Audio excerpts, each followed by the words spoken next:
It starts with $160 per month. You can also buy insurance, accessories, etc. But it starts with $160 per month, unlimited mileage, the repairs and maintenance is included.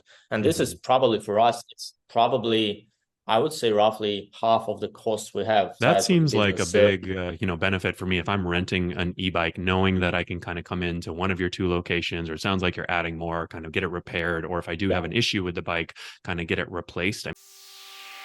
Welcome to the Rideshare Guy podcast, where you will learn about the rideshare and mobility industry, straight from Harry Campbell, who's got over 5 years experience covering the industry and has talked to thousands of drivers. There's no better place to stay up to date, entertained, and educated.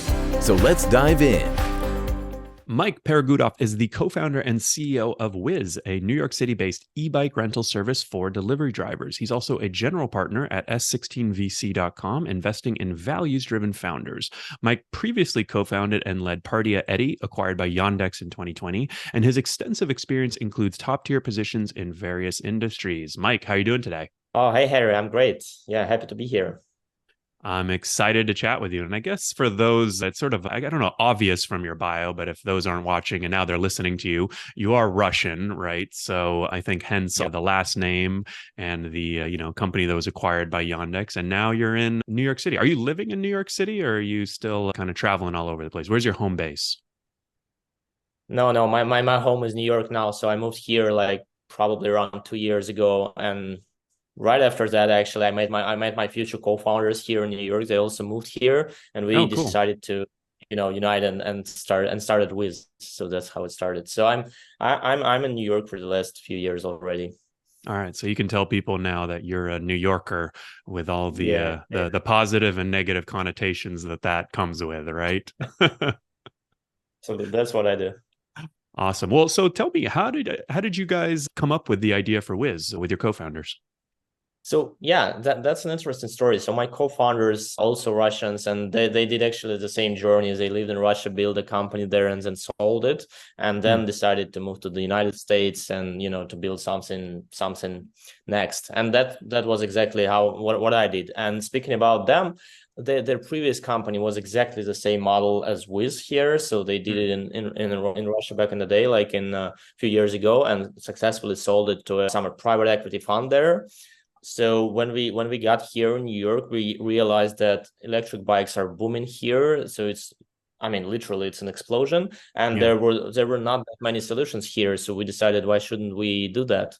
So yeah. Very cool. No, I really like, especially in mobility and logistics, this sort of cross-continent pollination, right? There are a lot of trends that sometimes, ride sharing started in the United States and then went global. Scooters and, sort of the e-bike started in China and then came here. So I think it's cool that you can kind of learn a lot and sort of identify these trends that are sometimes, pop up in different regions. And I feel like at the end of the day, if it's a really good idea, it always goes global. But like, it is pretty amazing that companies can get so big in one part of the world and so small, in the US, for example. And then obviously eventually it all equilibrizes. I don't know if that's a word, but, becomes an equilibrium eventually. Yeah, sure, and I agree with you that great ideas find their way to grow in different places in the world. But it's when you do it in the different or you see how it grows in the different places, it actually there are a lot of differences there. So Yeah. when we do it here in New York and in states, obviously there are a lot of differences here. So yeah, but still here in New York it works even better. So Mm-hmm. I think New York, is being honest, is probably one of the best or even the best place on the planet for business like ours. So I Mm-hmm. think we're lucky to be here in Yeah. this time and this. Very cool. Well, we've teased it enough. So you mentioned e-bikes and rentals. So what is Whizz? Give me the quick pitch on what you guys do and where you do it. Yeah, it's super easy. So Whizz is an e-ride subscription platform for delivery drivers. So actually what we are doing, we are renting out electric bikes designed especially for delivery purposes, for commercial usage, to delivery riders who works mostly on platforms like DoorDash, Uber Eats, Grubhub, etc.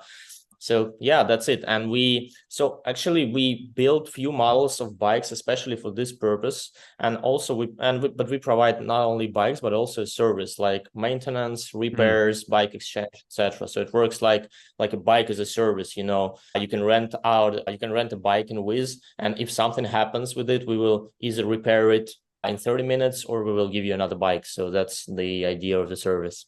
Yeah. So one of the things I love about Whizz is that the description of the company is so simple. A lot of times you meet companies or founders and like they explain to you what they do and you're like scratching your head at the end of 5 minutes. I think you summed it up perfectly. It's an e-bike rental service for delivery drivers, right? Operating in New York City. You mentioned maintenance. So how important is the maintenance piece to e-bike riders in New York City? Yeah, that is much more important than most of people think. What we see among our customers, that the more experienced the delivery driver is, the better he or she understands that it's important, because maintaining an electric bike, it's kind of tough and expensive. And if you buy a used or refurbished electric bike, the price could look great, but then when you start using it, you just suddenly realizes that you should repair it, you should maintain it, and it's quite expensive. So I would say that the more experienced the driver is, the longer they're in the business, the better they understand it. What can go wrong on the maintenance side with e-bikes in general? Everything. I think most of the bikes. What's the number one thing? I think most of the bikes in New York, their lifetime is probably 18 to 24 months, not more. So for the most of the bikes, which are like cheap Chinese bikes here in New York, if you buy a new one, so the battery will die in 18 months.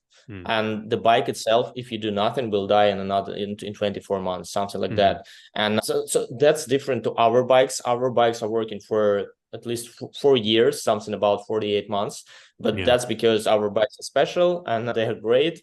And also because we care a lot about our bikes and we maintain it and we renovate them at some point. So, yeah. Got it. Yeah, no, I can definitely empathize with that. I think I one time bought one of these cheap skateboards on, one of these e-skateboards from Amazon. It was probably $100, $200. And I'm like, wow, that price is really attractive. And about 3 months in, the battery kind of starts struggling and, it basically doesn't work anymore. But I imagine that, there are a lot of, either knockoffs or really cheap options. And I think a lot of people are probably like me, like, oh, let me give this a chance because it's so much cheaper. What have you heard from your riders? Is it sort of like trial and error? Like they have to go, they get a cheap option and they have issues and then they come to you? Or, I guess your pitch to delivery drivers, how compelling is it that like, we've got really high quality bikes? Do they sort of buy into that? Or is it like they have to experience it and then they'll come to you? Yeah. What I really like about the riders community here in New York, that it's a community, and the word of mouth is the most important thing. I don't think many of riders in New York prefer cheap models on Amazon or something, because they always talk to each other, and the word of mouth is the most important. The reputation is the most important thing. So we actually don't have a lot of problems in convincing people that it makes sense to get a professional e-bike. They understand it very well. So the only decisions I have to make if either I have to purchase a bike or I better rent a bike. So that's probably the only decision to make. But otherwise, I don't see a lot of delivery guys in the streets of New York using some kind of consumer bikes or cheap bikes or something. Yeah, well, and I think what you highlighted that, it's a bit self-serving, right? If a company is telling a rider like, hey, we've got the best product, you should get it from us. It sounds like the community of riders is sort of what's driving this. And I think this is one thing that I really agree with. And I always try to hammer home with gig workers, right? You've got your phone and you've got your vehicle. Those are literally the two most important tools in your tool basket, right? And phones are pretty reliable, right? And there's lots of options. They're not breaking too often, but bikes and cars, right? I mean, if you're a gig driver, if you're a gig worker in New York City and your bike breaks down, not only do you have to spend time and money to fix that, but you literally can't work, right? So it's sort of like a double whammy. So I do think that it kind of makes sense that the community, sort of understands like, hey, you really need a kind of professional and reliable e-bike to get around and, have a good experience, but also kind of make sure that you have that uptime, right? Because time is money. You're not going to get paid if you can't deliver. Absolutely. That's why we're focused on, on this commitment about 30 minutes to exchange the bike or make a repair, because we don't want our customers to lose money.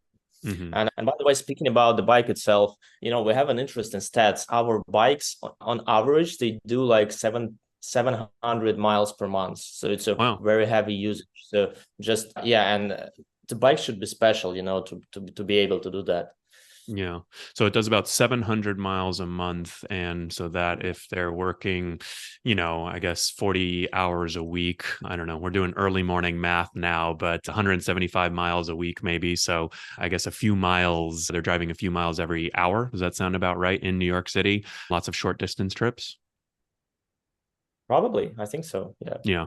Cool. So I think the bike itself, it's interesting. And then, so I guess give us let's take one quick step back. Where are you guys operating? Are you in New York City only right now? How many bikes do you have rented? And then we can maybe get into the actual model of, what it's like to rent an e-bike from Whizz. Yeah. So we started in February 2022. It was like 20 months ago. And we rented out our first e-bike in February, and then it started just growing. And since the inception, we grew our fleet like literally every month. So we didn't have any months without growth. So that's what I call product market fit. So I mean, we do something that people really need. That's that's obvious for us. And speaking of today, we have more than 1,000 e-bikes in active subscription in New York. Yeah, we operate in only New York. So today, I mean, the second part of October 2023, we have probably 1,200 e-bikes just in the streets of New York right now. Yeah. And we have two locations, one in downtown Manhattan, in West Village, actually, and the other one in Brooklyn.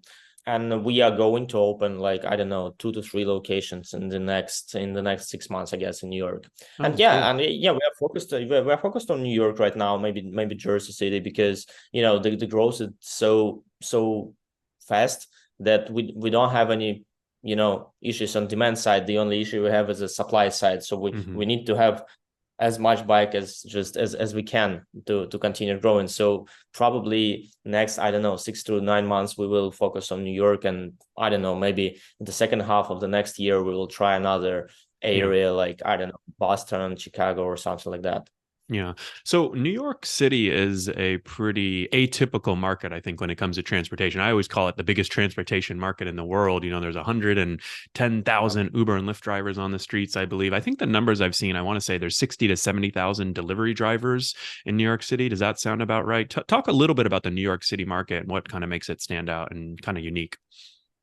Yeah, New York is absolutely unique. I agree with you. And speaking about delivery side of that, our estimation that there are more than 100,000 regular professional delivery drivers in New York right now. Oh, wow. What I mean regular, I mean full-time workers.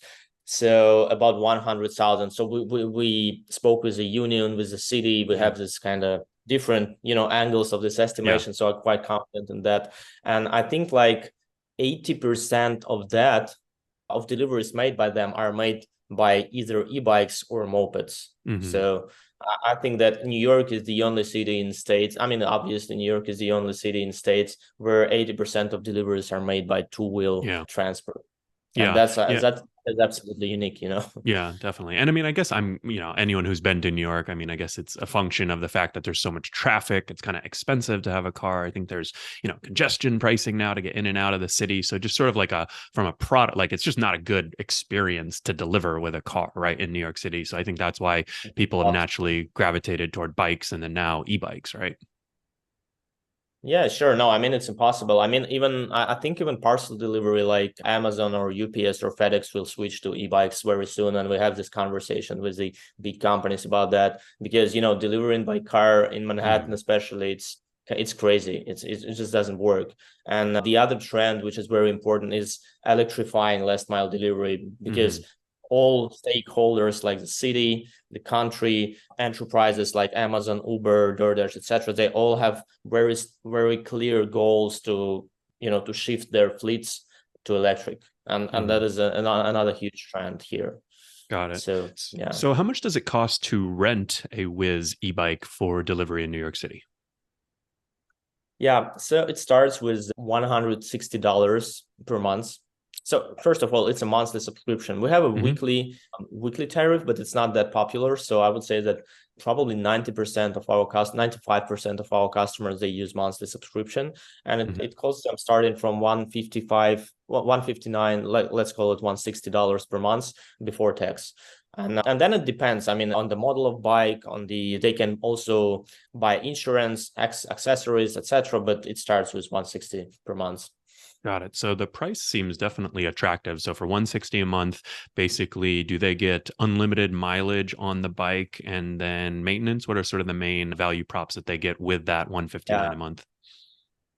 Yeah, absolutely. It's unlimited mileage, so you can use it whatever you want. And like I said, the most important part, the repairs and maintenance is included. And this is probably for us, it's probably, I would say, roughly half of the costs we have. So oh, wow. Maintenance repair it's probably 40 to 50% of what we are spending, on our cost. That seems like a big, benefit for me if I'm renting an e-bike, knowing that I can kind of come into one of your two locations, or it sounds like you're adding more, kind of get it repaired, or if I do have an issue with the bike, kind of get it replaced. I mean, I feel like that right there is kind of worth the $160 a month, a little bit of a security policy. So if I'm a driver or if I'm a delivery courier and I'm looking to rent a bike, what's the typical process? I would sign up on your website and then come and pick up a bike from one of your two locations? Yeah, so right now everybody have to come to one of our two locations, and then it's quite similar. I mean, it's quite simple. So it takes like probably 30 minutes from getting into the office and to getting out with the bike. But inside the 30 minutes, the most important part is a scoring process. So we have some requirements, like our customers should have an ID and go through some simple background check. And if we don't find anything like criminal or something, we rent out the bike. So it's quite simple. But yeah, right now people have to come to our offices, though we are developing the feature in our mobile app so people can go through the scoring process and background check process remotely through the app. I think we will launch this feature probably first quarter of the next year. Very cool. So once I've got a bike and I'm now renting, I'm hopefully approved to deliver with DoorDash or Uber Eats or Grubhub, all the top delivery companies in New York City. I deliver during the day. And where do I store the bike at night? So when you rent a bike, it's you use it like it's your own bike. So it's like, you can keep it, I don't know, in the street, in your place, like everywhere, and people do it in a different way. Some people, most of the people, they store the bike in their places, but some people just leave bikes even in Manhattan or near the houses, etc. The most important part, and we have, by the way, one of the most important parts about our bikes, that they have very advanced anti-theft protection. So each bike has a GPS system, and we can track it, and the customer can track it through the mobile app, and we can block electric chain remotely on the bike, and we can block our wheels of the bike. So it's actually, we don't have so much theft cases, but the most important probably would be to take battery with yourself. When you leave a bike in the street, you should, take the battery with you, because the battery is the most valuable asset. And that is probably my, general recommendation. Got it. That's good to know, because I know that the thefts with the e-bikes is sort of, I don't want to say it's popular, but I've heard a lot of stories and issues with, e-bikes being stolen. And so it sounds like you guys have a pretty good anti-theft system built in. So if I do, if I'm a criminal and I do steal the bike, you can potentially lock it or track it, and then the bike is, kind of dead to me, right? Yeah, I can share some stats with you, actually. I think we have like probably 20 to 25 e-bikes stolen per month in New York.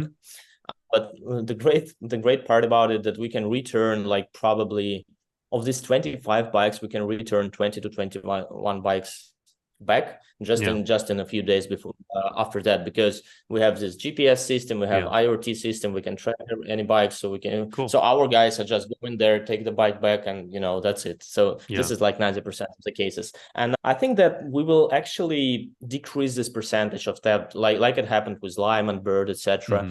With time they created scooters that are just, it doesn't make sense to steal them. They're not a consumer type of scooters. You can't use it. So actually, we will do the same with our bikes. And I think our new model is coming in December, called Storm 2, and it will have an advanced anti-theft protection. And I think it will decrease theft level like strongly. Very cool. So yeah, let's talk a little bit about the details of the e-bikes that you're renting. You mentioned the Storm 2 is coming out. I also see on the website that the bikes you currently are renting have a top speed up to 25 miles per hour. The battery can last for up to 60 miles. You also talked about the anti-theft. What else should we know about these bikes? Well, probably what we can see when we talk to our customers, and we talk to them, every day, literally, the most important thing for them actually is a battery, because, the mile range, this is the most important thing. And the current bike doesn't have enough to actually to deliver the whole day, like, I don't know, 10 to 12 hours or something like that. So we have battery swapping for that. So people can come to our office and swap the battery or something like that. But what is important with our upcoming bikes like Storm 2, and we have some more in the first quarter of the next year, that their battery capacity will be 50% higher than the current one. The price will be the same. So it will be a huge innovation, because our customers will get, for the same price, they will have 50% more battery capacity. And so the ratio, like dollar to mile ratio, will be 50% higher. And this is the most important thing about our bikes, actually. Yeah.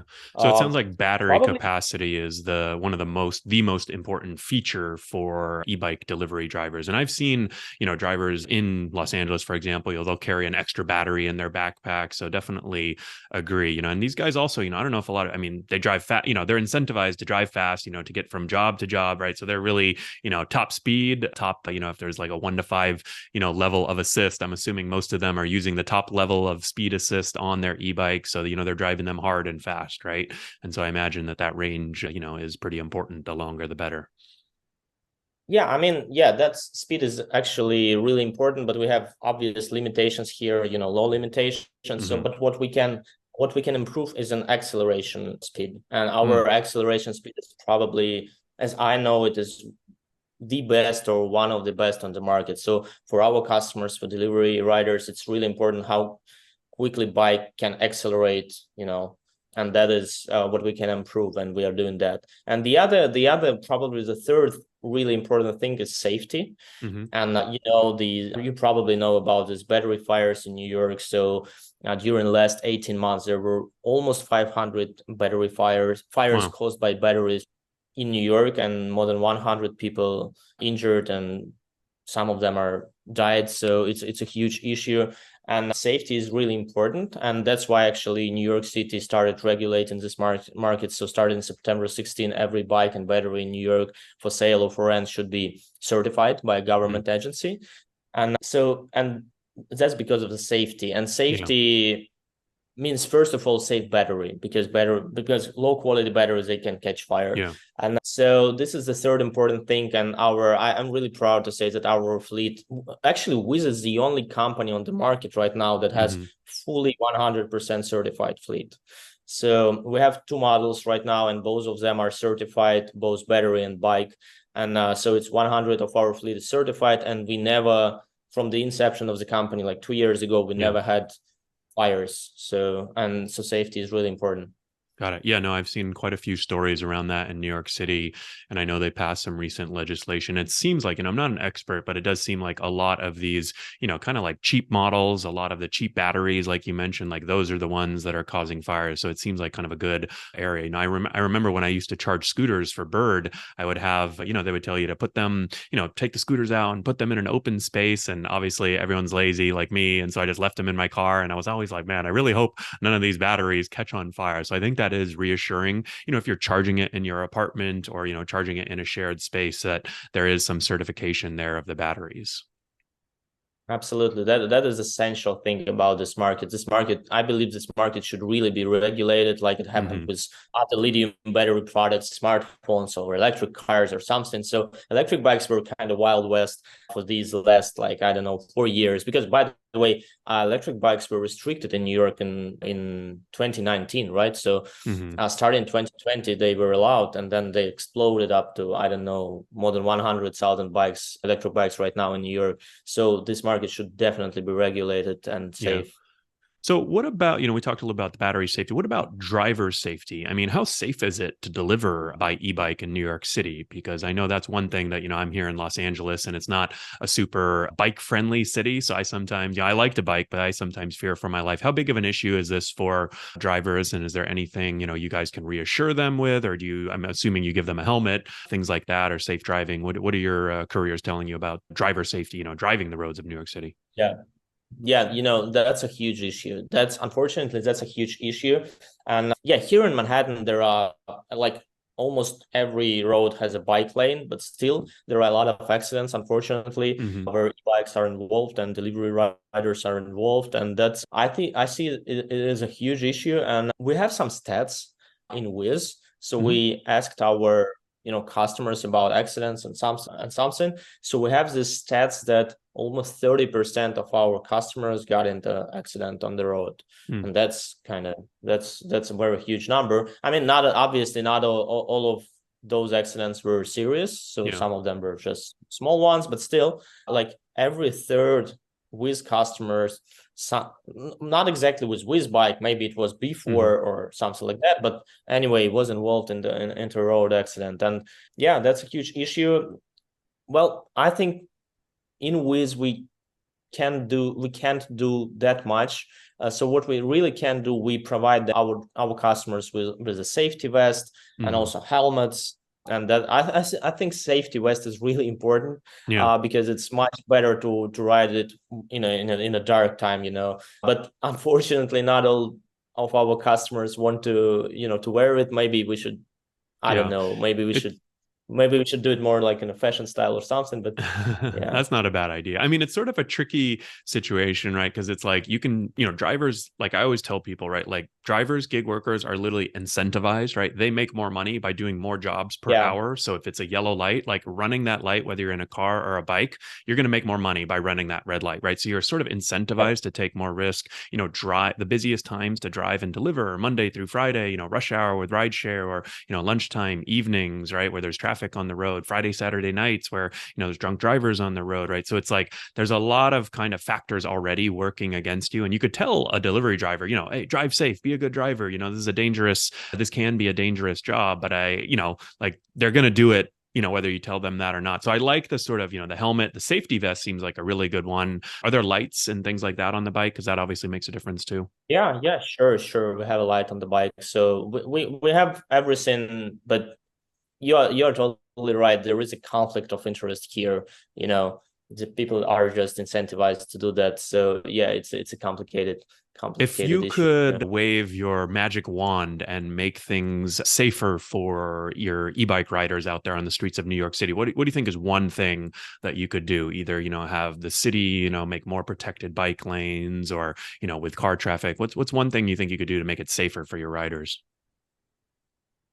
Yeah, I'm thinking about Uber drivers but it's a little bit different because customers can, rank the drive itself, so it helps. Like it's incentivizes them to drive safe, and with delivery drivers there is no that kind of incentive. So I don't know. Actually, that's a complicated question, but what comes to my mind is probably maybe cameras on the bike could help somehow.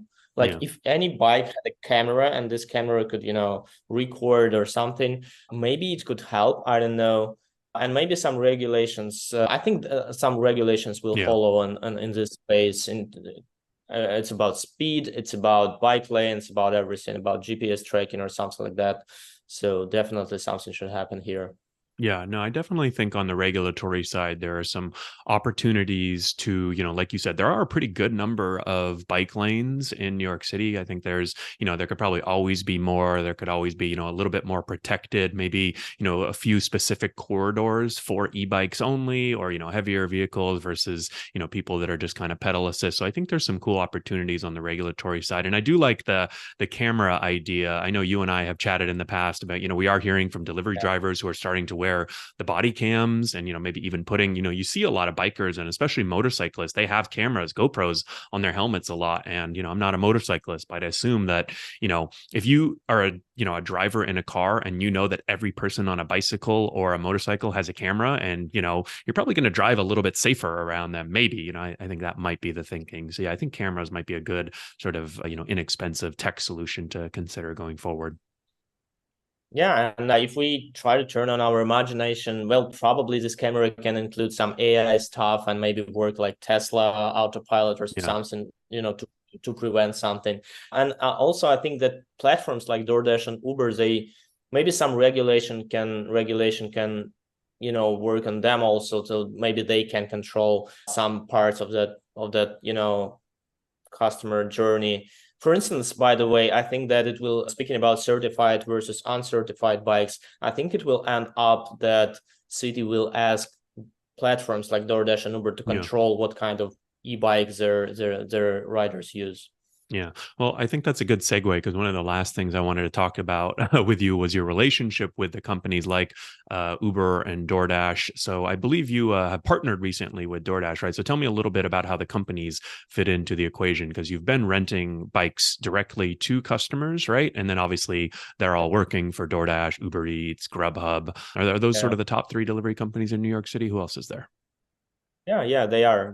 So DoorDash is the largest, probably, then Uber goes after, and then Grubhub. So I mean, we are really proud that we are an official partner, an official vendor of DoorDash starting August this year, and I think it's really great news for our customers because we provide a 15% discount to every DoorDash rider.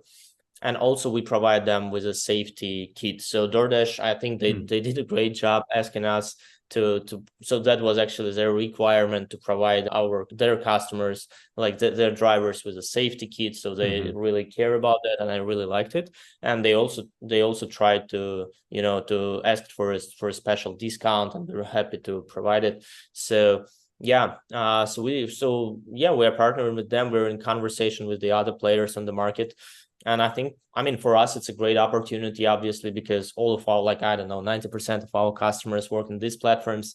So for us, it's a great partnership, and the marketing channel for them. I think it's also important first to control the type of vehicle their riders use. It should be certified. It should be, and also they can provide a discount. So it's like a win-win situation here. Yeah, I really like the safety kit idea that you're doing with DoorDash because I think a lot of times, people start working in the gig economy, especially when you're delivering, right? You need a hot bag, you need a box for your food, right? You need all these things, and it's sort of on you, the driver, to figure all these things out, to buy them. And so I think this kind of like starter kit is a nice way to get things going. I even like, some sort of branded vest, because it kind of like makes you look more official, when you're like banging on someone's door and, they're like, who is this guy? Showed up on a bike trying to do, I don't know, is he, it just gives like a little extra, officialness, right, to the delivery driver, which honestly like comes in handy at times. And, like you said, with the safety. So, and I think the UL certification is also really important. What do you think is like the number one reason for companies, for platforms to partner with vehicle providers such as yourself? What do you think is kind of like the most compelling angle of the partnership for them? Obviously they have hundreds of thousands of delivery workers on their platforms, and they want to make them happy, right? So their business, so their goal is every delivery driver to work longer on the platform. So they have special departments inside of the company, like a driver happiness department or something like that. And and I think it makes total sense. So these guys inside these companies, they really try to make workers' life better. It's not that easy. but this particular department, they really do that. And so, yeah, I mean, and obviously DoorDash is interested in, their drivers to use reliable, I don't know, quality and safe flights. So yeah, no, I think reliability is actually really important because this is something that I think, we've seen a lot with gig workers. It's sort of easy to overlook the kind of like, what if my vehicle breaks down, or what if it gets stolen? What if I need repairs, right? And if you're someone who, let's say you deliver for DoorDash 40 hours a week, right? You're a very reliable worker to DoorDash. They probably love you, it's very consistent. They can kind of help them plan more effectively, right? And now your bike is stolen, or, your chain falls off, or some issue, pedal breaks, something, right? And now it takes you 2-3 days to figure that out and fix it, right? That's half your time that is going to be cut right there, right? So I do think kind of that maintenance and reliability and, is sort of like a key, value prop for all parties, right? And I could sort of see how, like, if I'm an individual driver, oh, you know what, it's $160 a month. I've already got an e-bike, right? But I mean, it could easily cost you $160 in lost earnings, right? If you're off the road for 2 days. So I think that's pretty compelling for these platforms. So really excited to see you guys continue to innovate and continue to grow. If folks want to learn more about Whizz, if they want to rent a bike, where can they go? Where can they learn more? I mean, speaking about me personally, I'm on LinkedIn, so it's easy to find me there. And speaking about the company itself, it's getwhiz.com. So, yeah. Very cool. Awesome. Well, we'll leave a link to those in the show notes. And if folks want to learn more about you, I know you're quite active on LinkedIn, so you're a good person to follow for all things micromobility there. And then if they want to learn more about Whizz, or even look into renting an e-bike, it's getwhizz.com. All right, Mike, thanks for the time.